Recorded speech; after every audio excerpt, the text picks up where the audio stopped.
Hey everyone, welcome back. Before we get started, don't forget to like, subscribe, and hit the bell so you never miss new videos. Let's jump right in. It happens, the doctor told Alice, a gray-haired man with an indifferent, bony face, too tired to be sympathetic.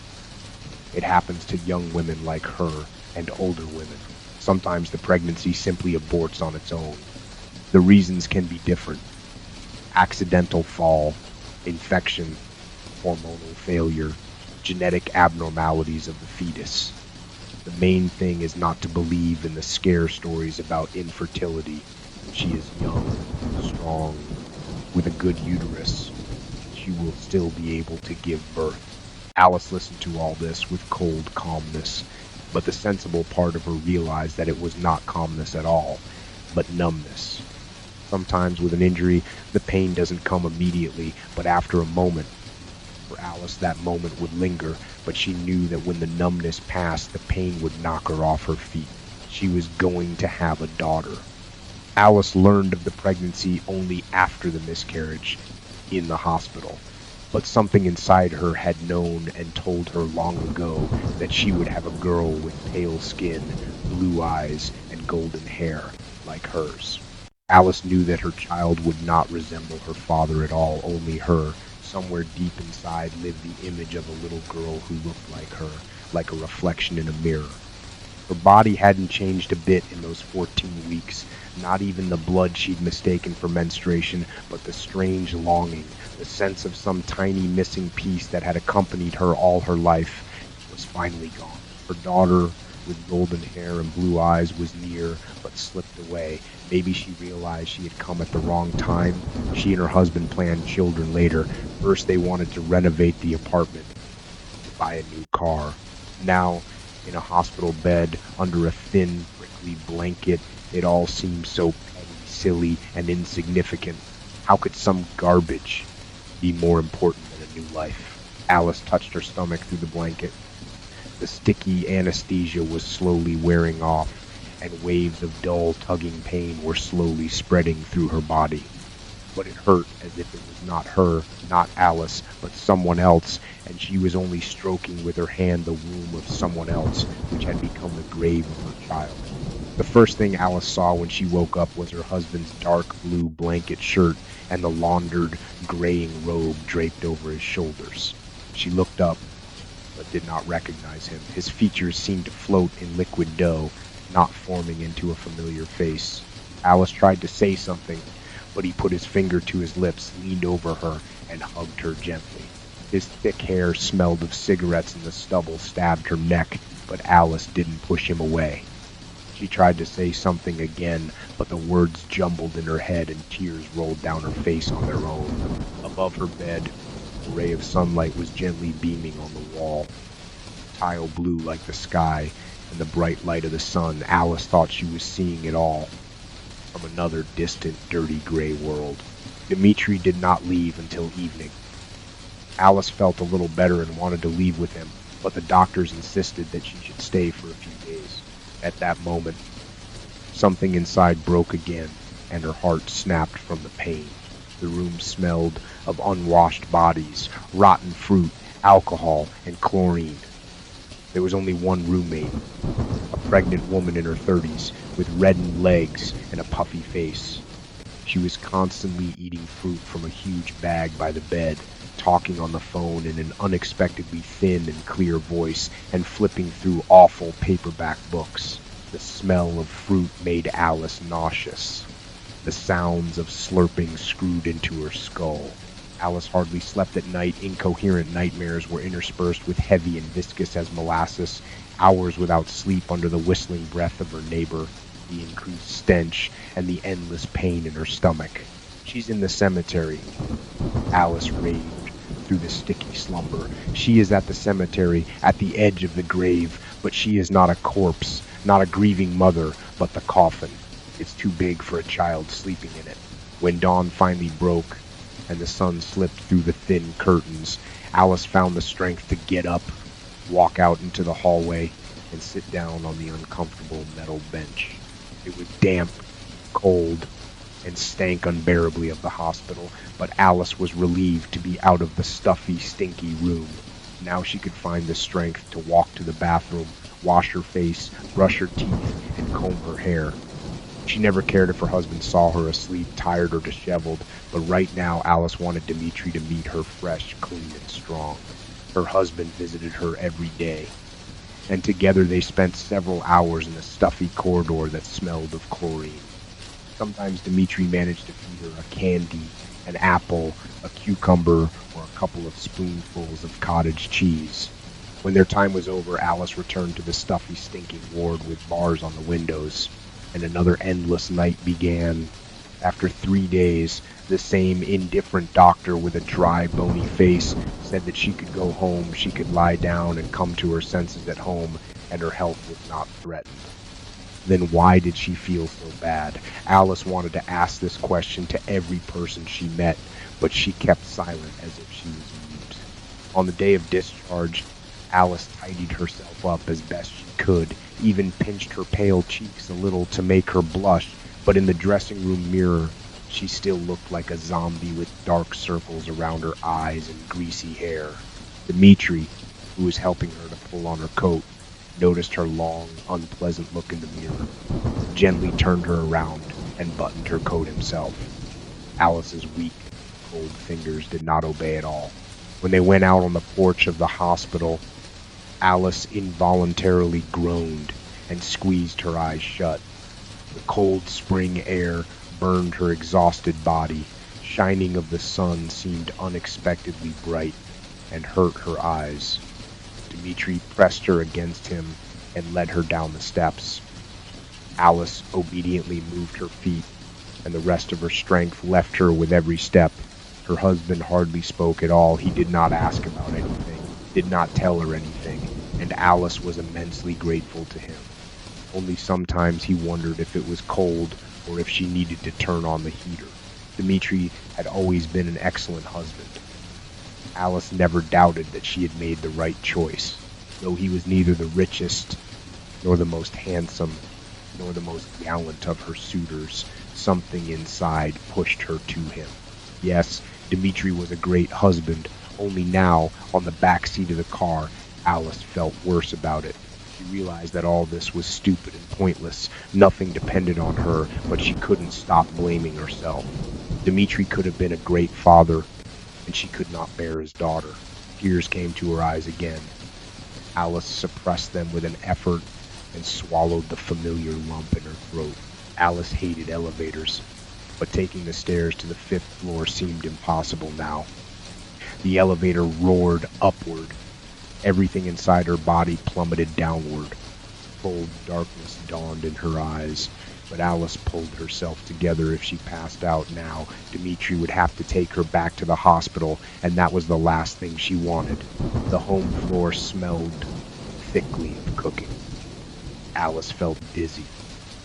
Leaning on her husband's arm, she walked slowly toward her apartment, the clatter of her heels echoing through the floor. The shuffling of heavy footsteps was heard from the stairs.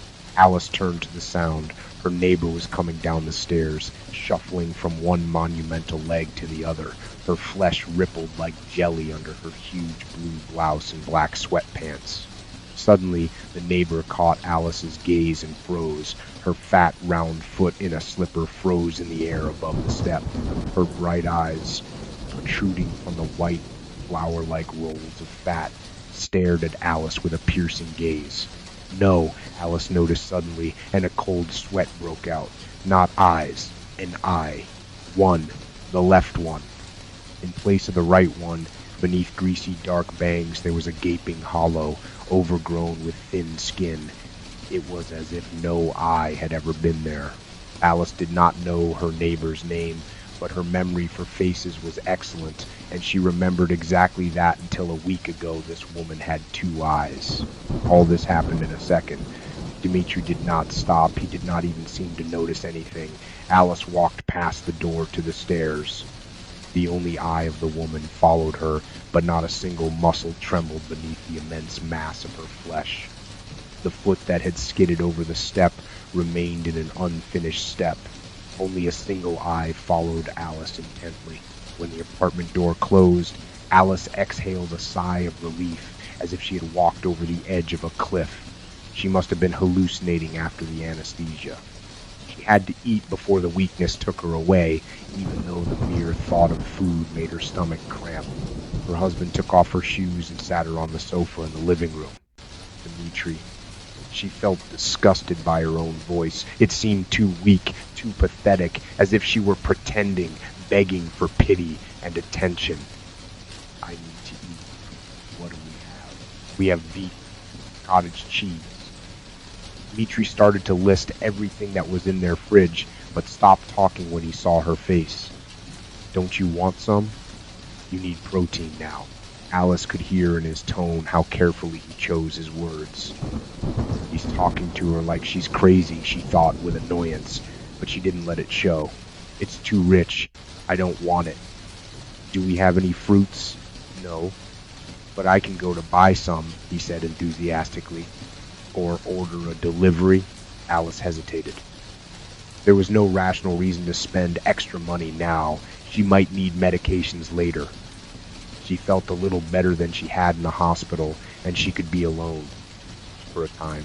Let's not spend money, Alice replied. Her voice sounded a little stronger. Better go buy apples, bananas, and peaches, if you can find them. And honey. Dmitri made her a cup of hot tea. She found it strong and too sweet, but it warmed her from the inside. Soft, calm warmth slowly spread through her body and gathered somewhere in her chest. Alice walked out into the hallway where Dmitri was getting dressed. Without saying a word, she put her arms around him and pressed herself against him. Her husband hugged her back. Life no longer seemed unbearable. Alice took a step back.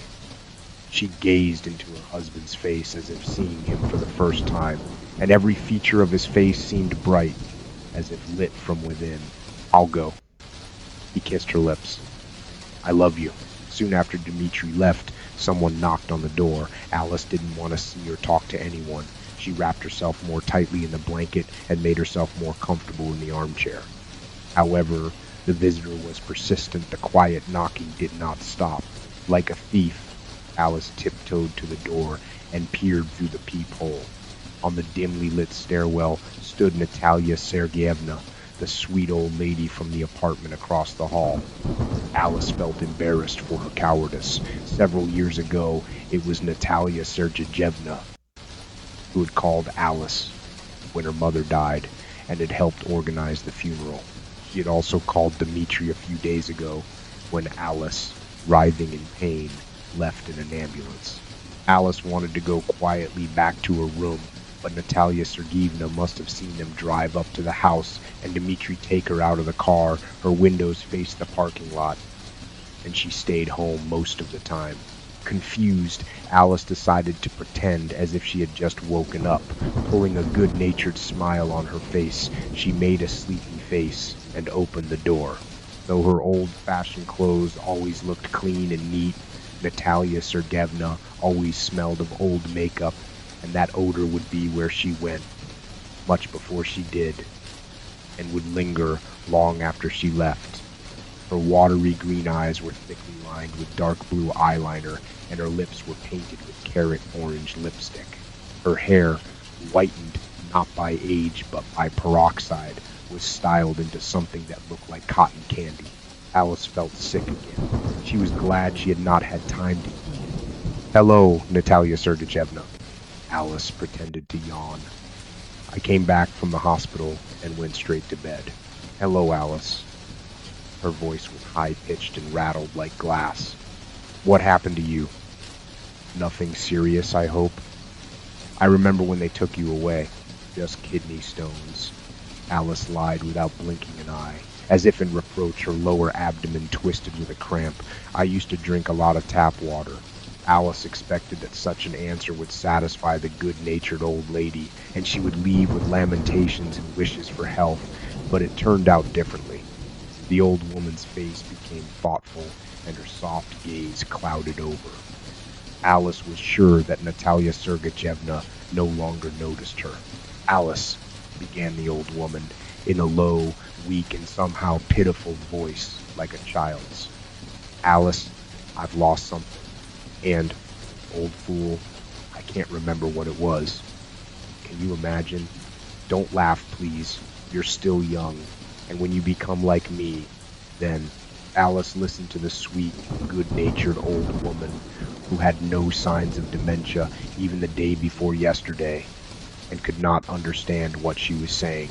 Alice was looking for an excuse with which to close the door and return to the soft armchair, as suddenly she noticed something was wrong.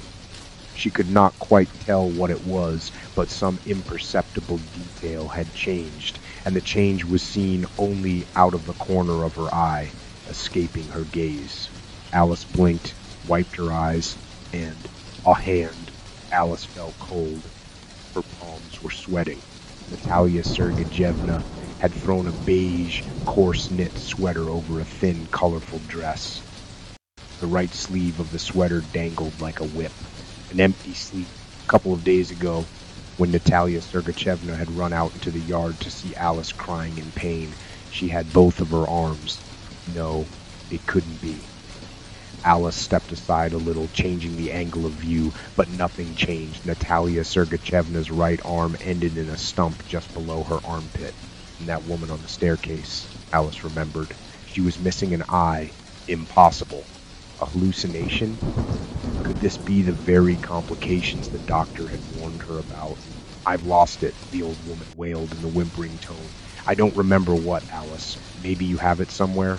Thinking no more of gratitude or propriety, Alice retreated a few steps, fumbled for the handle, and slammed the door with such force that the ornamental horseshoe fell off the jamb and fell to the floor with a clatter. I lost it, Alice, and I don't remember what it was. Alice froze, keeping her eyes on the door, as if preparing herself for the possibility that it was about to fly off its hinges. As if an eccentric, 50-kilogram old woman would kick in the iron door. A one-armed old lady. Impossible. Neither the harmless Natalia Sergeyevna nor the strange fat woman from above threatened her, could not harm her, and rather deserved even more sympathy than she did. But Alice trembled with terror. She felt like she was walking on thin ice, and it was crunching under her feet. Enough of this. She must go back to the room, wrap herself in blanket again, turn on some funny trash on the TV, wait for Dmitri, and mourn the lost child. Instead, unable to control herself, Alice stood on tiptoe and looked out the peephole. Natalia Sergeyevna stood outside the door. A grimace of pain contorted her face. Her orange lips moved as if she were saying something, but Alice heard nothing. The old woman swayed faintly on her heels, and her sweater slipped off her shoulders. Alice had not imagined it. Where a few days ago there had been a healthy arm with flabby skin and age spots, was a healed stump sticking out. There was no blood, no stitches, and no bandages, as if the amputation had taken place long ago. Next to Natalia Sergeyevna, looking intently through the peephole as if she could see Alice, stood the neighbor from upstairs. Where a few days ago Alice had seen a blue watery eye, there was an overgrown eye socket. She could not hallucinate twice. She could not! Alice clamped her mouth with the palm of her hand to silence the scream. The swallowed scream squeezed her throat painfully. What was happening to her? Is she going crazy, or is it the effect of the anesthesia? Alice turned sharply with her back to the door, too abruptly. The hallway swirled before her eyes. Her lower abdomen tugged with pain again. Alice leaned against the wall and put her palm to her stomach. Keeping her hand on the wall, she slowly walked to the kitchen. She needs to eat. Even if she vomits immediately after, she needs to get something to eat. Alice stopped on the threshold of the kitchen. She should call Dmitri, but the phone was in the room. The way there seemed insurmountable. She must eat first, or she would collapse. The fridge smelled the same as it usually did, but now the odor seemed to Alice like the stench of decay. Nothing on the shelves looked edible, but there was still some cottage cheese and cream left. Now that seemed like the lesser evil. Alice tossed a packet of cottage cheese onto the table and turned to get the cream when she noticed something odd on the bottom shelf. She leaned over. On the glass shelf at the very bottom was a small white plate. On it, glistening wetly, was a round white ball with a blue spot. Alice stared at the ball for a few seconds before realizing that in her refrigerator, on a plate from her favorite tea set, lay an eye, a blue eye looking right at her. Lost it, Alice. I can't remember what it was. She closed the fridge and turned away. Something clattered several times in the fridge. Alice's breath caught. With a mechanical, exaggerated gesture, she pulled a chair over to her and sat down. A packet of cottage cheese lay on the table in front of her, and Alice snatched it up with unexpected interest. She began to look at the package and read all the inscriptions, but not a single word lingered in her head, as if she were trying to read in an unfamiliar language. Maybe it was just a joke? Her loving husband decided to cheer her up after her miscarriage and got her neighbors to scare her. Ha ha, very funny. Alice tried to cling to the thought, but it didn't work. Dmitri was not capable of such a thing. She was hallucinating.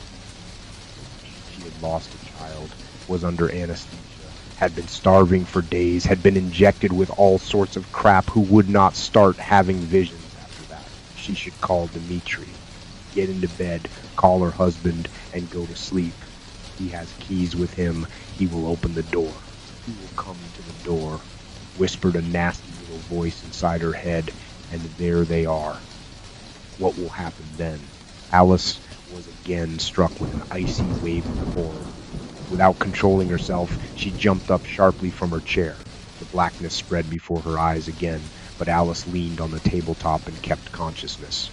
What would happen if Dmitri confronted them? Or was there no them at all, and this was her hallucination too? Which of those would be worse? Alice slapped herself lightly on the cheeks. Her thoughts were taking her too far away. Her head was burning as if from a high fever. The healthiest solution was to call her husband and go to bed while she still had the strength to walk. Alice picked up the crumpled, already unappetizing packet of cottage cheese to put it back in the refrigerator, but threw it in the trash instead. The corridor leading to the bedroom seemed dark, as if night had fallen. The living room ahead was drowned in darkness, and Alice could barely make out the outlines of the furniture. Had it gone dark already? Or was this part of her hallucination? The thoughts were draining the last of her strength. Alice held on to the walls with her hands and walked slowly down the corridor, which seemed endless. The room was dark. The darkness of the night was pervasive outside the window. There was no light in any of the windows of the neighboring houses, and the only source of light was a street lamp shining far below. Why had it gotten dark so quickly? She had left the hospital at sunset and had gotten home an hour and a half after the discharge. Now it was the middle of the night, and Dmitri was somewhere in the night. Why was there no light in any window? Or was she the one left wandering in the night of fainting, nightmare, and anesthesia? Is she still lying anesthetized, bloodied and crucified in the gynecology chair, or is her body laden with tubes and wires, lying in the ICU with a semblance of life in it being kept alive by the machine? What if thoughts, crazier than the other, swirled in her head like a swarm of flies over a pile of rotting meat? The reality in front of her eyes twitched slowly in a nightmare. No, Alice mumbled, and the sound of her own voice brought her to her senses. The madness humming in her head receded. Alice pulled back the curtains and backed away from the window.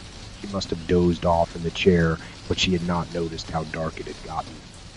She would have to find a phone, call Dmitri, and talk to him until he came into the apartment. The thought of going to bed was terrifying. Alice turned on the light. The living room was exactly as it should be. A couch, 2 armchairs, a computer desk in the corner. Alice looked around both armchairs, but found nothing but old crumbs. There was no phone on the couch or the desk either. She had been sitting here when the neighbor came in. Here, in the armchair, wrapped in the blanket she now held in her hands. The phone had been beside her on the armrest, but it wasn't there now. Trying not to panic, Alice threw the cushion to the floor, But there was no phone in the chair either. So it was in the bedroom. She had thrown it on the bed and forgotten about it. Alice rushed into the bedroom. She dashed to the window and pulled the curtains closed, hiding from the hungry darkness and the light of the lone lantern. The light came on. The bedroom had not changed at all either. It gave her hope that the madness had not yet had time to break into her home. She rummaged around the bed, tossing pillows, blanket, mattress. The phone was nowhere to be found. Her lower abdomen ached. Alice put a hand to it. Panic was slowly rising inside. She should look under the bed. If it was not on top, then it had just fallen. Alice breathed slowly and deeply, pushing the panic further away. Gently getting down on all fours, Alice looked under the bed, but saw nothing but darkness and scraps of papers. She stuck her hand under the bed, slowly groping the thick layer of dust on the floor. Suddenly, Alice fumbled for something long, soft, cool. With toes, Alice bounced off the bed with a shriek. It felt hot, as if she had a fever, but icy sweat trickled down her body. A human leg lay under her bed. The room blurred before her eyes. The taste of salt appeared in her mouth. Someone was crying and howling, and Alice didn't immediately realize she was hearing herself. When the tears ran out, Alice found herself huddled in the far corner of the bedroom like a punished child. For some reason, Alice raised herself up on her tiptoes. Her whole body tensed, and a large wet spot was left on the wallpaper. Alice sniffed her nose. It felt empty inside, like a huge chunk had been ripped out of her. She felt nothing else, no fear, no pain, no terror, but that did not make it any easier. She turned around. The room hadn't changed, and the bed remained just as trashed. Alice remembered well how she had first thrown everything off the bed, and then stuck her hand under it. After that, everything was plunged into darkness. I lost it, Alice, but I don't remember what it was. The fat neighbor from upstairs lost her eye. Alice found it in the refrigerator. Natalia Sergeyevna had lost her arm, but there was a leg under Alice's bed. So Natalia Sergeyevna's hand was yet to be found. Was there now a third person standing outside the door, leaning on one leg? Through the ringing silence, Alice recognized a quiet knocking, so quiet that she would not have heard it if she had not stopped sobbing. Alice listened. The knocking was under the bed. Alice was overcome with a feeling of something familiar. It was not like déjà vu, more as if she was remembering something long forgotten. Something had knocked on the fridge too, Alice remembered. It had come right after she had found the eye. It had come from under the bed, just when she could hear it. Just like a game of hide-and-seek. Something was here with her. Someone was taking body parts from her neighbors and wanted Alice to look for them. It had also stolen her phone, so she could not call for help or warn her husband. The realization was terrifying, and Alice waited for fear, but there was none. In the place of the emptiness she had been crying out, anger was brewing. She clung to it like a lifeline. The enemy lurked in her home, and Alice could not let herself to cower in a corner and shiver. Whether it was dream, reality, coma, or hell, she could not cry and hide like a hunted mouse. She must either run or fight. But how? The bed frame was light enough for Alice to push it aside. The leg was gone. There was nothing under the bed but crumpled papers, a hairband, and smeared dust. Alice went back to the kitchen and opened the fridge. She guessed right. There was a white plate on the shelf, but no eye on it. Body parts disappeared as soon as a knock sounded. But where to? Somewhere in the apartment lay Natalia Sergeyevna's hand, and quite possibly someone else's limbs. Her gaze involuntarily slid to the knife rack, but Alice dismissed the crazy idea without letting it take shape. What would this thing do to her if Alice thought of breaking its toys? Toy. The word seemed unfamiliar to Alice, as if in a foreign language, and the very meaning of it had changed. Human flesh suddenly became someone's toy. Oh God, Alice whispered with dry lips. No, you can't do that, no. She cannot stay here. She has to leave. As soon as possible. while there is anything left of her sanity. Alice crept to the peephole and peered out. They had not disappeared, and there were still two of them. The huge neighbor from upstairs leaned heavily against the railing and breathed heavily, staring at Alice's door with her only eye. Natalia Sergeyevna wandered around the landing in circles like a zombie, leaning low forward and fumbling with her remaining hand on the floor and walls. The hand lay on the lock. If she pushed Natalia Sergeyevna away and rushed downstairs, the fat woman would not have time to catch up with her. But where to run? Into the dark? Who cares about the dark? She had lived in this town most of her life. She could navigate even with her eyes closed, even without eyes at all. Alice gathered air in her chest, as if she were about to jump into the water. With a sharp exhale, she unlocked the door, swung it open, fell into the stairwell, and ran. The fat neighbor stepped away from the railing and approached Alice, but she deftly dodged. Natalia Sergeyevna turned around, pulled her remaining hand toward Alice, and cold fingers slid up her leg. Alice cried out, kicked the old woman's outstretched hand, and rushed down the stairs. Each step gave off a dull ache in her stomach, but Alice ran down without looking back. The light was somewhere upstairs, and the darkness was thick around her. Endless steps flashed beneath her feet. How many floors had she run down? Her run was cut short suddenly and painfully. Alice slammed into something hard, wrapped in stiff cloth, and the breath knocked out of her chest. Suddenly, the obstacle stirred, and dozens of hands grabbed her from all sides. Alice ran down the stairs. But there were other people waiting for her at the entrance, those who had no time or wished to get up in time to wait for her at the door. Dozens of hands crumpled, squeezed, twisted, and tore at her flesh, clamped her mouth shut, pushing the scream back down her throat. Someone's mouths were sucking on her body like a mother's breast, gnawing off chunks, sucking blood, digging into her bones. Dmitri is not coming back. They caught him and tore him apart, torn apart just as the invisible thing had torn them apart, just as it had torn Alice apart. Someone's hot palms covered what was left of her face, and consciousness dissolved into nothingness.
That's it for today's story.